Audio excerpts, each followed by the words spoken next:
রাম না হতেই রামায়ণ, এই কথাটা আমরা খুব শুনি, বলুন। ব্যাপারটা কিন্তু আসলে তেমনটাই ঘটেছিল, জানেন।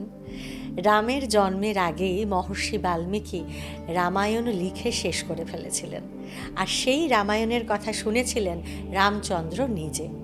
জানেন সে কাহিনী? আসুন সেই কথাই তবে বলি এবার। রামচন্দ্র তো অশ্বমেধ যজ্ঞ করবেন। দূর দূরান্ত থেকে ঋষিরা সেই যজ্ঞে আমন্ত্রিত হয়ে এসেছেন। মহর্ষি বাল্মীকিও তাঁর শিষ্যদের নিয়ে এসেছেন সেখানে, আর তাঁর সঙ্গে এসেছেন লব আর কুশ। ছোট্ট দুটি ছেলে মধুর সুরে রামায়ণী গান করে চলেছেন, আর সে গান শুনে স্বয়ং রামচন্দ্র তো একেবারে মুগ্ধ। গান শুনতে শুনতে তিনি ঠিকই বুঝতে পারলেন যে এই ছেলে দুটি আসলে তাঁর আর সীতার ছেলে। বাল্মীকির আশ্রমে বড় হচ্ছেন তারা। এই গান শুনে সীতার জন্য তার মন এবার অত্যন্ত ব্যাকুল হয়ে উঠল। সীতার সঙ্গে রামের কোথায় কিভাবে দেখা হলো, তারপর কি ঘটলো, সে কাহিনী জানতে চান?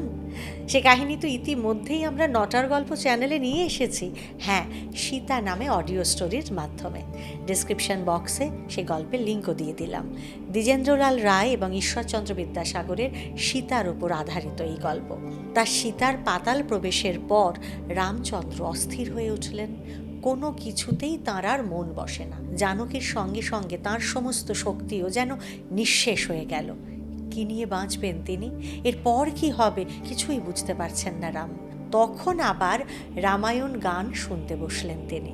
তার ভবিষ্যৎ কি হবে জানতে বসলেন রামচন্দ্র স্বয়ং। শোনা যায় সেই ভবিষ্যৎ কাহিনী হুবহু মিলে গিয়েছিল।